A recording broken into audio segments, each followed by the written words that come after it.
रेणु के जन्म शती वर्ष में रेणु को याद करने के इतने आयाम हैं कि ठीक से उन्हें गिनवा दिया जाए तो एक भरा पूरा व्याख्यान हो जाएगा। मैला आंचल और आंचलिकता एक पहलू है। आज़ादी के बाद नए बनते हुए भारत की प्रामाणिक और आलोचनात्मक तस्वीर एक दूसरा पहलू है। लोकतंत्र और लोकतांत्रिक मूल्यों में विश्वास और उस विश्वास को व्यवहारिक और मूर्त रूप देने में के लिए चल रहे संघर्ष में सहभागिता करने वाले लेखक का एक तीसरा पहलू है, जिसमें हम उन्हें 42 के भारत छोड़ो आंदोलन से लेकर नेपाल के लोकतंत्र के आंदोलन और आगे चलकर जयप्रकाश नारायण के संपूर्ण क्रांति के आंदोलन में भूमिका निभाते हुए पाते हैं। साल दर साल आने वाली बाढ़ और सूखे से बिहार में होने वाली तबाही का मार्मिक बयान करने वाले पत्रकार का एक पहलू है जिस पर बात की जा सकती है। भारत की आत्मा का हिंदी गद्य में अनुवाद करने में समर्थ उनकी बेमिसाल भाषा भी एक बहुत महत्वपूर्ण पहलू है जिस पर हम जन्म शती वर्ष में बात कर सकते हैं। किंतु आज की बातचीत के लिए मैंने इन सभी पहलुओं को छोड़ दिया है और केवल उनकी कहानी तीसरी कसम अर्थात मारे गए गुलफाम को चुना है। मैला आंचल जैसी क्लासिक कृति जिसने आंचलिकता जैसे शब्द ही नहीं बल्कि साहित्य में आंचलिक दृष्टि का प्रसार किया, उसे नहीं चुनकर तीसरी कसम जैसी कहानी का चुनाव किया है। आपको लग सकता है कि यह चुनाव क्यों किया गया। रेणु के विस्तृत, विविध और विशिष्ट लेखन से यही कहानी क्यों? इस क्यों के उत्तर से ही मैं अपनी बात शुरू करूंगा।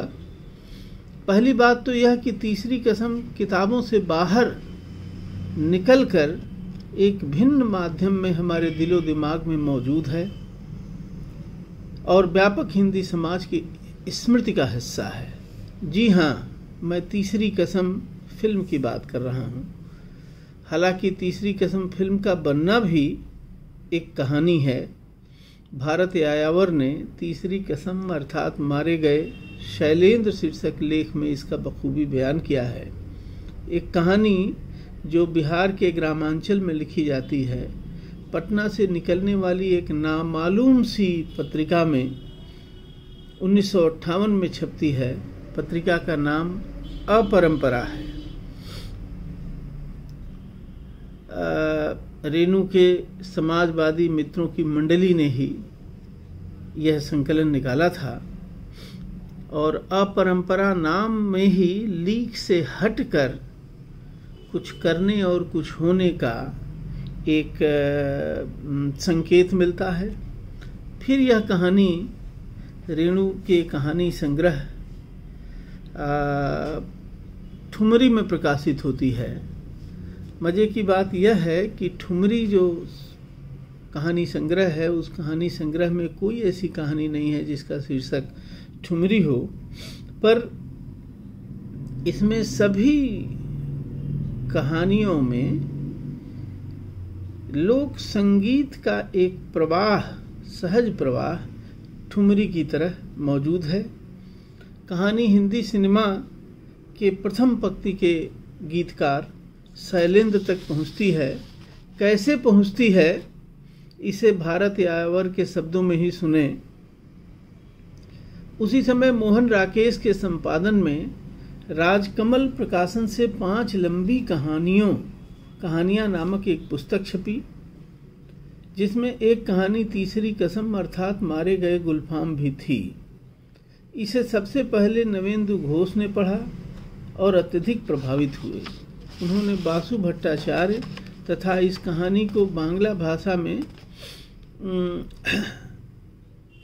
इन्होंने बासु भट्टाचार्य को कहानी दी और बांग्ला भाषा में अनुवाद करने के लिए कहा। बासु भट्टाचार्य 1960 में बिमल राय प्रोडक्शन से अलग हो गए थे और स्वयं कोई फिल्म बनाने की सोच रहे थे। उन्होंने शैलेंद्र को कहानी सुनाई। शैलेंद्र को कहानी इतनी पसंद आई कि उस पर वे फिदा हो गए और उसके फिल्मीकरण का संकल्प लिया। हम सब जानते हैं कि इस संकल्प के साथ ही शैलेंद्र का जीवन बदल गया। इस बदलने को कुछ लोग बर्बाद होना भी कहते हैं। एक कहानी हिंदी फिल्मों के एक महबूब गीतकार को, जो अन्यथा अपने जीवन में बेहद सफल है, बेचैन कर देती है और बदल कर रख देती है।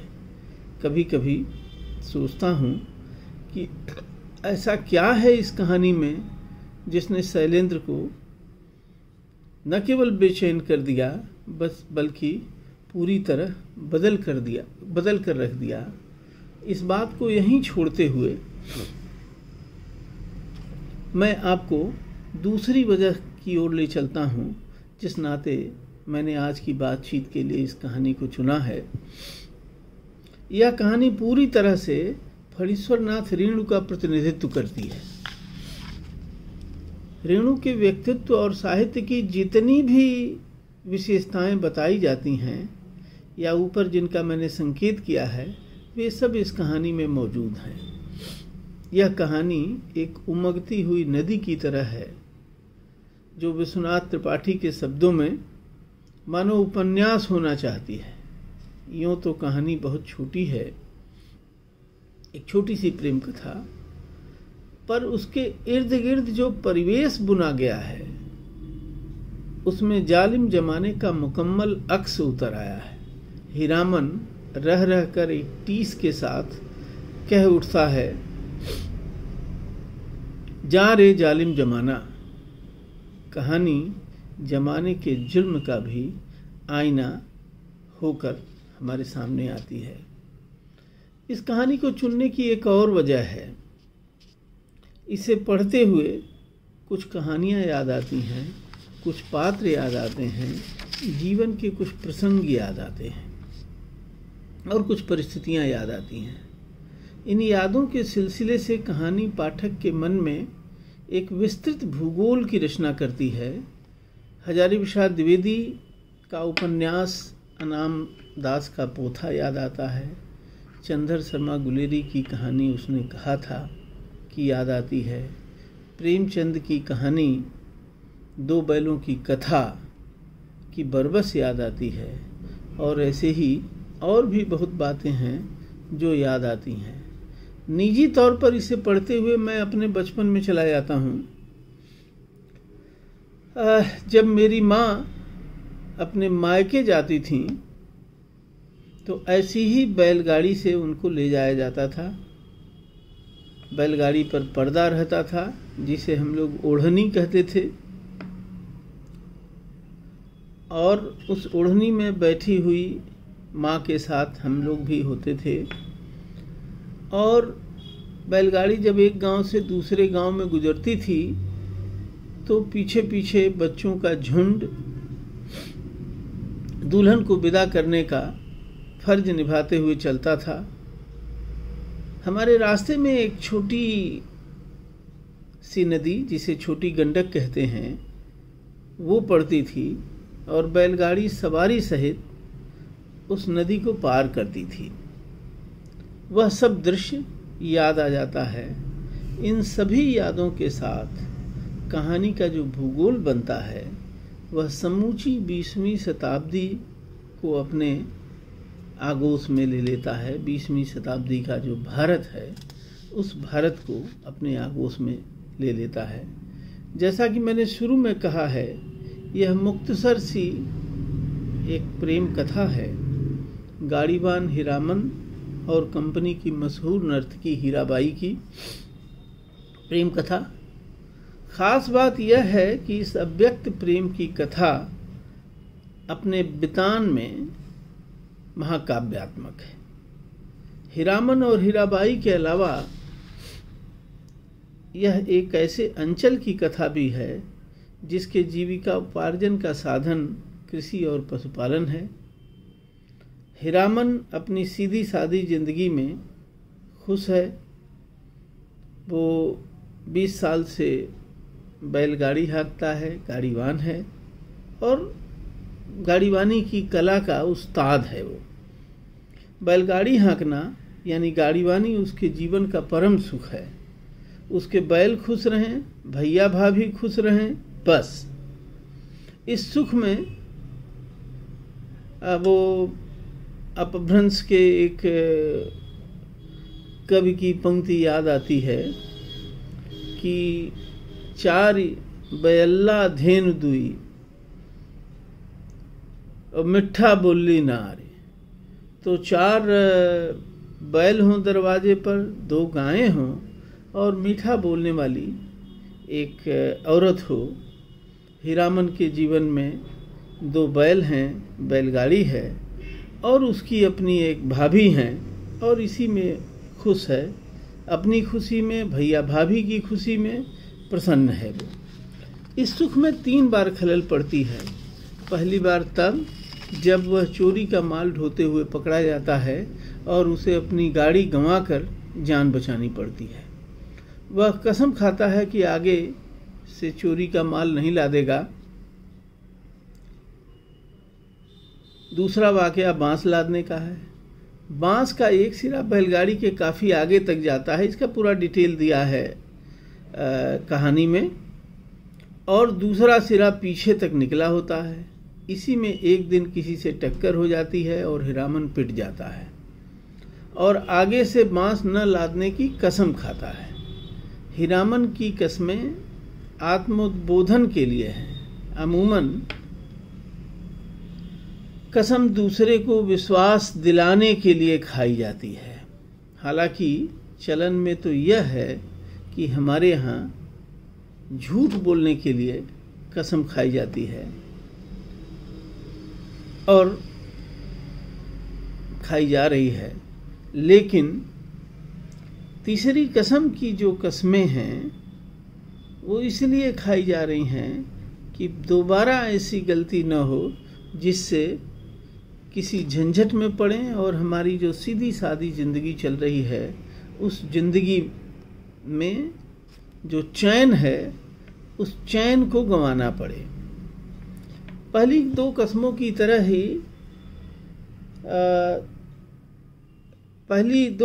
की तरह ही तीसरी कसम के पीछे की एक कथा है और वही कथा इस कहानी की असली कथा है। हीरामन बैलगाड़ी के साथ ढुआई के लिए, सौदे के लिए निकला हुआ है। उसे एक सवारी मिलती है। सवारी के साथ हीरामन बहुत खुश है। उसकी गाड़ी में कंपनी में काम करने वाली हीराबाई बैठी हुई है। हालांकि उसे अभी तक ये मालूम नहीं है कि जो बैठी हुई है वह कोई मशहूर औरत है और उसका नाम हीराबाई है। वो रास्ते में सवारी की एक झलक देखता है और झलक देखते ही उसे ये अनुमान लग जाता है झलक देखते ही उसको ये अनुमान लग जाता है कि यह जो औरत बैठी हुई है, जो सवारी है, साक्षात परी है। कुछ देर तो उसे यह भ्रम भी होता है कि यह सचमुच औरत है या कोई चुड़ैल वगैरह है। थोड़ा उसको भय भी होता है, रास्ते में मनौती वगैरह भी करता है। लेकिन जैसे ही सफ़र आगे बढ़ता है और बातचीत शुरू होती है तो उसका भ्रम दूर हो जाता है। 30 कोस का सफ़र है, बैलगाड़ी की यात्रा है, तो बिना बातचीत के सफ़र कटे कैसे। और थोड़ी ही बातचीत में हीराबाई यह परख लेती है कि हीरामन सचमुच हीरा है। वह रास्ते में हीरामन से कहानियाँ और गीत सुनते हुए जाती है। हीरामन उसे दुनिया की नज़रों से बचाकर ले जाता है और सकुशल गंतव्य तक पहुंचा देता है। सफ़र पूरा होने पर दोनों को लगता है कि काश यह सफ़र इतना जल्दी पूरा न होता, थोड़ा और समय लगता। लेकिन रास्ता तो रास्ता है, उसे पूरा होना था, पूरा हुआ। हीराबाई वहाँ से नौटंकी कंपनी में चली जाती है। वह हीरामन और उसके दोस्तों से बीच बीच में मिलती रहती है, उनको उसने पास दिला दिया है। अब जितने दिन हीराबाई है नौटंकी में, उतने दिन सब नौटंकी देखते हैं। दिन भर अपना रोजी रोजगार करते हैं, रात में नौटंकी देखते हैं। नौटंकी ख़त्म होती है जैसा कि उसे होना था। हीराबाई को वापस जाना होता है और वह वापस जाती है। हीरामन यह सुनकर विचलित हो जाता है। विचलित हीराबाई भी होती है, पर लौटना उसकी नियत ही है। हीरामन हीराबाई से मिलने रेलवे स्टेशन जाता है, मुलाकात होती है और इसी बीच ट्रेन आ जाती है और हीराबाई को लेकर चली जाती है। हीराबाई और ट्रेन के जाते ही हीरामन को अजब सी उदासी घेर लेती है और इस उदासी में ही वो अपने बैलों को झिड़की देता है और झिड़की देते हुए तीसरी कसम खाता है कि आगे से मैं किसी कंपनी वाली को गाड़ी में नहीं बैठाऊंगा, क्योंकि एक सरल शांत सादगी भरा जो जीवन अपने जीने के लिए हीरामन ने चुना है, हीराबाई का जो आगमन है वह आगमन उस सरल शांत जीवन में एक खलल डालकर चला जाता है। एक बीच में जो महुआ घटवारिन की कथा आती है, जिसको बड़े रस लेकर के हीरामन सुनाता है और हीराबाई भी बड़े रस लेकर के सुनती है। बीच में एक सपना भी वो देखता है कि वो जैसे वही महुआ घटवारिन उसके पास आ गई है। वह महुआ घटवारिन चली जाती है और छोड़ जाती है स्मृति का एक बहुत ही नम कोना। ये जो छोटी सी कहानी है वह हमें जैसा कि मैंने शुरू में कहा था कि स्मृतियों के एक बड़े भूगोल में ले जाती है।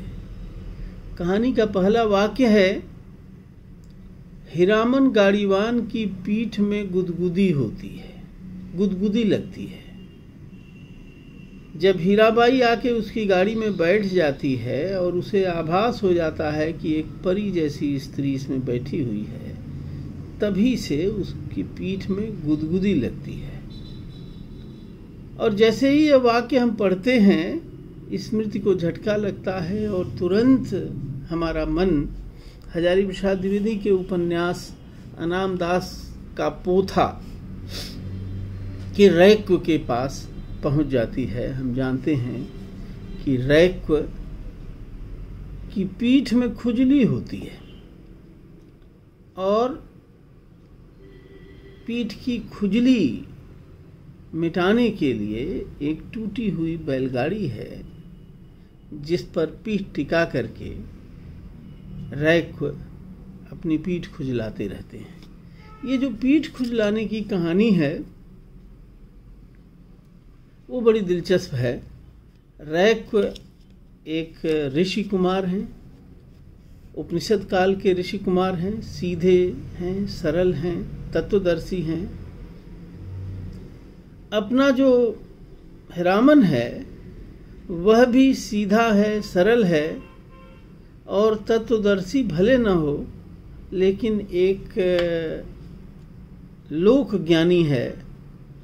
उसको भाषा का, संगीत का, कहानियों का, मुहावरों का अद्भुत ज्ञान है और उसी ज्ञान के चलते हीराबाई उसको अपना गुरु भी मान लेती है।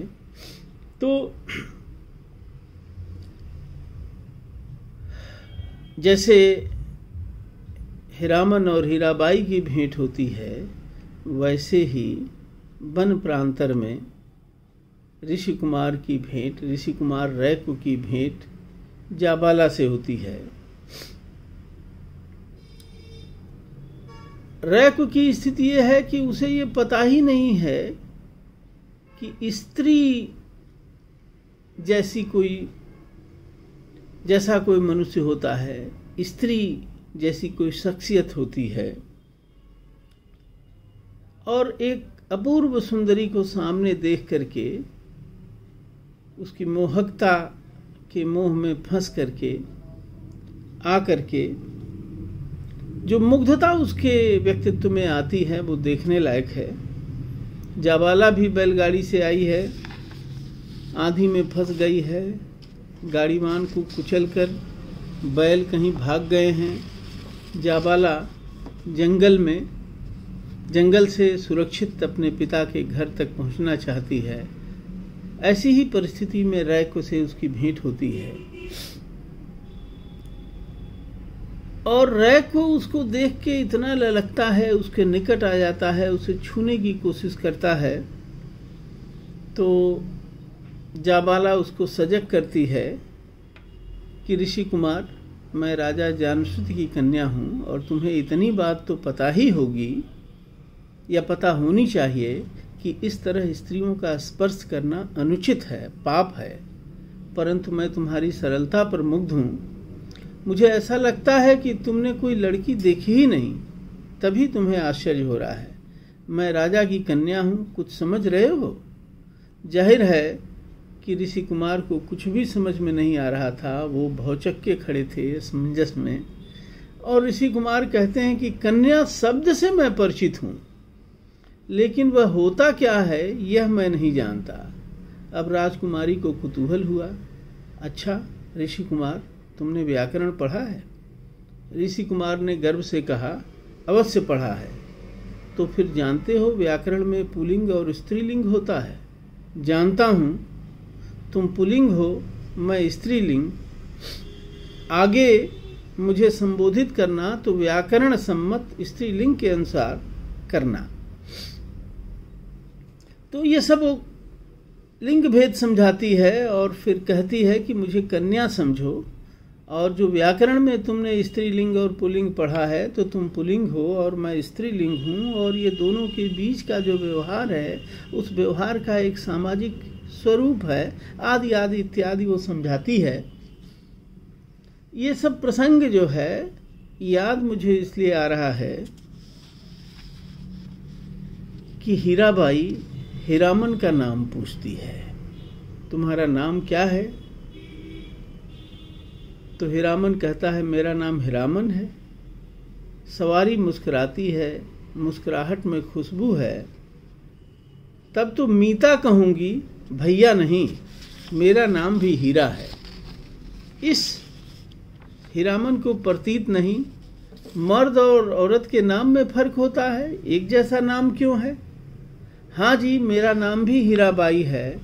कहाँ हीरामन और कहाँ हीराबाई, बहुत फर्क है। लेकिन ख़ास बात यह है कि जिस सादगी से हीरामन और हीराबाई मिल रहे हैं, जिस शुद्ध निश्चल मनोभाव में, उस निश्चलता और उस मनोभाव के सामने आते ही हमें रैकु और जाबाला का मिलना याद आ जाता है। रैकु जाबाला से कहता है कि तुम मेरी पीठ पर बैठ जाओ और मैं तुम्हें तुम्हारे पिता के घर तक पहुंचा दूंगा। और ये कहते ही रैकु झुक जाता है और उससे पीठ पर बैठने का आग्रह करता है। और जैसे ही वो ये उम्मीद करता है कि वो उसकी पीठ पर बैठेगी, उसके पीठ में एक सनसनी सी शुरू हो जाती है। लेकिन जाहिर है जाबाला उसकी पीठ पर बैठती नहीं है, 2 कदम पीछे हट जाती है और कहती है कि ये उचित नहीं है। मजबूर होकर के रैकु को उठना पड़ता है, लेकिन पीठ की सनसनाहट ज्यों की त्यों बनी रहती है। और वो खुजली में बदल जाती है। पीठ की खुजली भी अजब है, वहाँ से शुरू होती है जहाँ हाथ नहीं पहुँचता आदमी का। तो मैंने जैसा कहा कि वो वही जाबाला की टूटी बैलगाड़ी पर अपनी पीठ खुजाते रहते हैं। लेकिन कई चीज़ें हैं जो हीरामन और हीराबाई और रैक और जाबाला की आपस में मिलती है।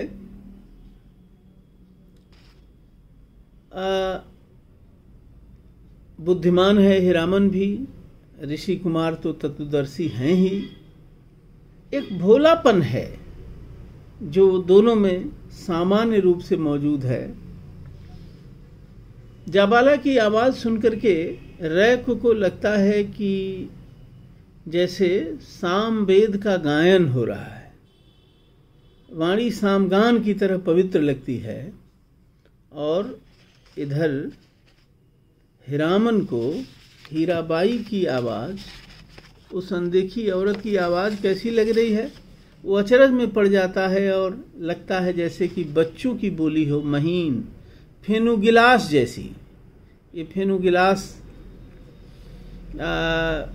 ग्रामोफोन को गांव में फेनु गिलास कहते हैं। तो फेनु गिलास ही बोली उसको लगती है और बच्चों की सी सरलता उसमें लगती है। दोनों कहानियों के प्रेमियों में अजब समानता है और प्रेमानुभूति का ब्यौरा भी एक सा। पीठ में गुदगुदाहट है, उधर इधर पीठ में सनसनाहट है। जिस गुदगुदाहट को हीरामन महसूस कर रहा है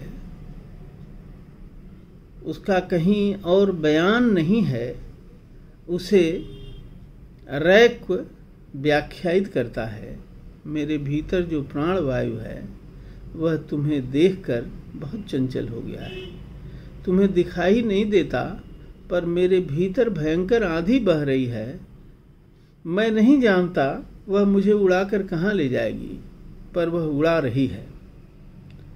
हीरामन की प्रतिक्रिया इतनी आवेगमयी नहीं है जितनी कि रैक की प्रतिक्रिया है, लेकिन आवेग जो प्रेम का है वो हीरामन का भी उतना ही आवेगमय है। दोनों प्रेम कहानियों में भोले और बुद्धिमान युवक की समक्षता सुंदर और सापेक्षिक रूप से दुनियादार स्त्री से होती है। भोलेपन और उसमें निहित जो सच्चाई है, उस सच्चाई के लिए एक अपूर्व ललक दिखाई पड़ती है। और इस तरह देखें तो एक सभ्यतागत प्रश्न भी यह कहानी खड़ा करती है कि वह जो सादगी है और वह जो सच्चाई है, उसकी जो मोहकता है, उस मोहकता को जिसे हमने सभ्यतागत यात्रा में गंवा दिया है, वह सादगी और सच्चाई और सरलता को कैसे पुनरावेशित किया जाए, उसका अन्वेषण कैसे किया जाए, पुनर्खोज कैसे की जाए, यह भी कहानी हमें बताती है। कहानी आगे बढ़ती है तो स्वाभाविक रूप से दो बैलों की कथा याद आ जाती है प्रेमचंद की। और प्रेमचंद और रेणु दोनों में एक तरह की संगति है। आज़ादी के पहले के भारत की तस्वीर की वास्तविक तस्वीर का परिचय जिस तरह से हमको प्रेमचंद दिलाते हैं, ठीक उसी तरह से आज़ादी के बाद के भारत का परिचय रेणु की कहानियाँ और रेणु का साहित्य हमको दिलाता है। तो इस तरह से एक सूत्र है जो दोनों कहानीकारों को जोड़ता है, एक परंपरा बनती है।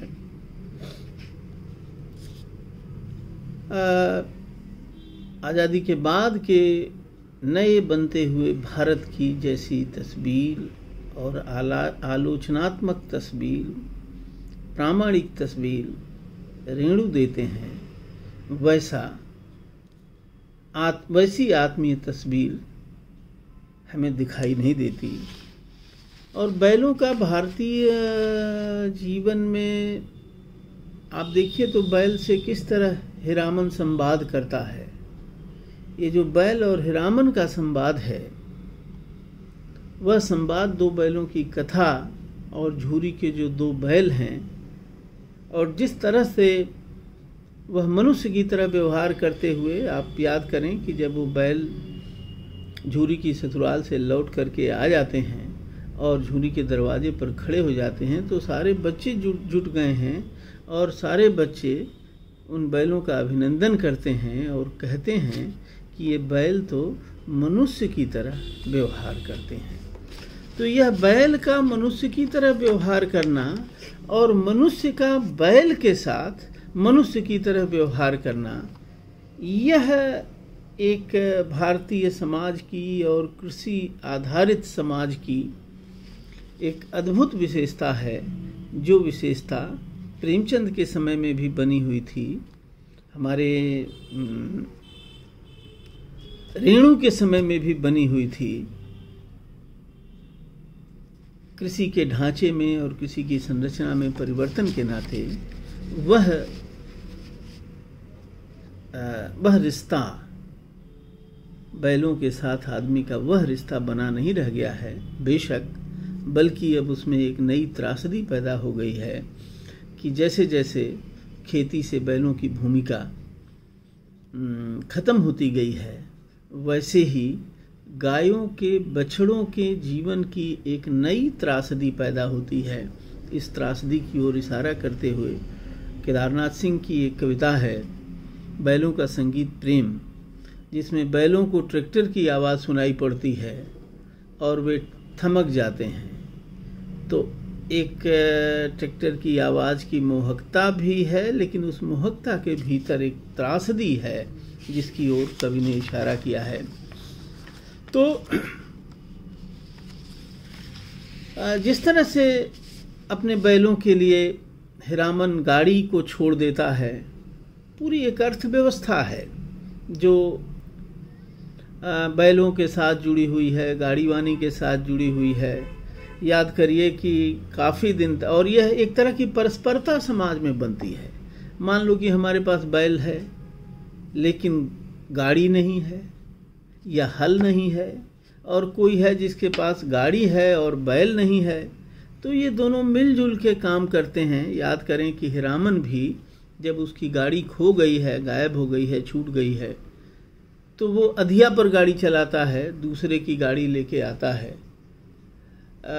इसी तरह रेणु की एक और कहानी जो लाल पान की बेगम है, लाल पान की बेगम में जो बिरजू के बाप हैं, जिनका नाम संभवतः पूरी कहानी में नहीं आता, वो लाल पान की बेगम जिस औरत को कहा जाता है उसके पति हैं। उनके पास बैल तो हैं लेकिन गाड़ी नहीं है, और वो अपनी पत्नी को मेला दिखाने का वादा कर चुके हैं, लेकिन वो गए हैं किसी से गाड़ी मांगने, तो भगत जो हैं गाड़ी नहीं देते, तो दूर जाके मुसलमानों के गांव से वो गाड़ी लेके आते हैं। तो और वो कहानी का एक बहुत ही महत्वपूर्ण बिंदु है। अगर बैलगाड़ी के आने में देर न होती तो लाल पान की बेगम कहानी बनती नहीं। तो इस तरह से बैलों का, बैलगाड़ियों का एक उस पर एक निर्भरता और परस्परता और एक पूरा संसार हमको दिखाई पड़ता है। एक और अपभ्रंश कवि हमको याद आ रहे हैं, जो बैलों के साथ हमारा इतना पुराना रिश्ता आदमी का रहा है, किसान का, भारतीय किसान का रहा है। एक किसान का एक बैल मर गया है, तो बैल की जगह पर वह खुद जुत गया है, और यह देखकर दूसरा बैल जो धौरा बैल है वह बिसूर रहा है कि हे भगवान, मुझे ही 2 हिस्से कर देते और मैं दोनों तरफ जुत जाता और हमारे मालिक को इतना भारी कष्ट नहीं उठाना पड़ता। तो ये जो 2 बैलों की कथा प्रेमचंद की याद आती है, और बैलों के साथ जिस तरह से वो भैयन कहता है बैलों को, और उनके खाने का, पीने का, प्यास का, भूख का, और ऐसे बात करता चलता है जैसे कि वो आदमी से बात कर रहा है। यह भारतीय किसान जीवन की एक बड़ी मासूम सी सच्चाई का एक बयान करता है, और इसके साथ कहानी जो है आगे बढ़ती है। जैसा कि मैंने कहा कि रेणु और प्रेमचंद दोनों का समय बदल गया है, किसान का जीवन बदल गया है, बैलों का जीवन बदल गया है। हमारे पारंपरिक ऊर्जा स्रोत रहे बैल बेदखल हो गए हैं और एक ख़ास तरह की त्रासदी के शिकार हो गए हैं। उनकी त्रासदी का बयान कैसे हो, मुझे लगता है कि उसके लिए भी हम किसी आने वाले समय में किसी रेणु का इंतज़ार कर रहे हैं। एक और कहानी की याद आती है तीसरी कसम कहानी पढ़ते हुए, और वह कहानी है चंदर शर्मा गुलेरी की। उसने कहा था, जिस तरह से एक सहज वातावरण में इसके नायक नायिका की भेंट हुई है, बहुत कम भेंट हुई है। किशोर नायक नायिका हैं, उसने कहा था कहानी के, और दुकान पर भेंट होती है, दोनों सौदा लेने गए हैं, और ये महीने भर की में 3-4 मुलाकातें हैं, और उन मुलाकातों में जो एक आत्मीयता पैदा हुई है, आगे चल कर के वही लड़का हमें लहना सिंह के रूप में मिलता है, और लहना सिंह अपने उसी किशोर प्रेम और लगाव के लिए अंत में अपना जीवन कुर्बान कर देता है, क्योंकि उसने कहा था कि मेरे पति की रक्षा करना, और वो रक्षा करता है और अपना जीवन गंवा देता है, कुर्बान कर देता है। तो ये कहानी इसलिए याद आई, उसने कहा था कि एक प्रेम की अंतर्धारा इन तीनों चारों कहानियों को आपस में जोड़ती है। तीसरी कसम में वैसी ही अंतर्धारा, प्रेम की अंतर्धारा बहती हुई हम पाते हैं, और जो मैं प्रश्न शुरू में छोड़ के आया था कि वो क्या चीज़ थी इस कहानी में, जिस कहानी ने कथाकार शैलेंद्र का जीवन बदल दिया था, तो मुझे लगता है कि वह चीज़ प्रेम की यह अंतर्धारा ही है जिसने गीतकार शैलेंद्र के जीवन को बदल दिया। आज की तारीख में रेणु की जन्मशती के अवसर पर तीसरी कसम कहानी को याद करना, भारतीय जीवन में मौजूद निर्मल प्रेम की इस अंतर्धारा को याद करना है।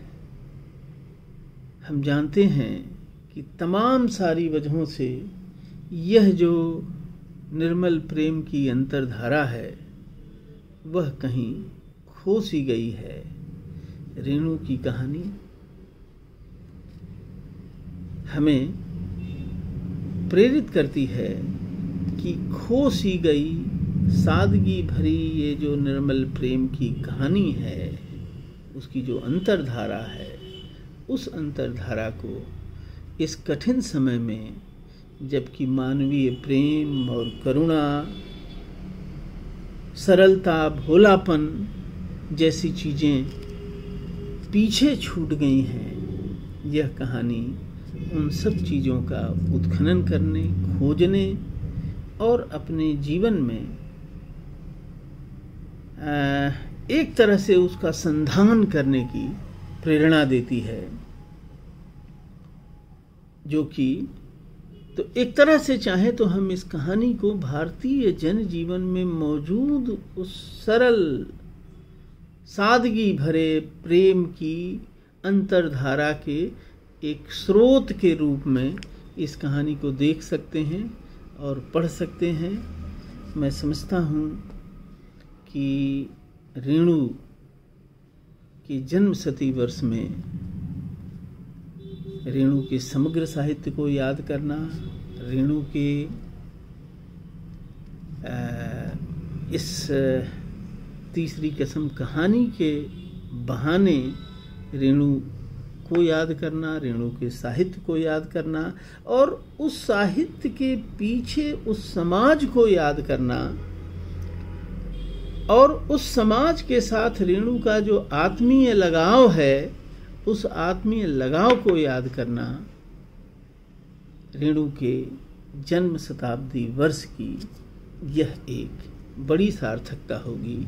इन्हीं शब्दों के साथ मैं आज की अपनी ये बात समाप्त करता हूँ और मैला आंचल श्रृंखला के संयोजक, हिंदी के कवि विमल कुमार जी को इस बात के लिए हृदय से धन्यवाद देता हूँ कि उन्होंने शताब्दी वर्ष में रेणु को याद करने के क्रम में मुझे भी यह अवसर दिया कि मैं रेणु को याद करूं और अपने भीतर कहीं पथरा गए, खो गए प्रेम की इस अंतर्धारा को फिर से प्राप्त करूं। बहुत बहुत धन्यवाद।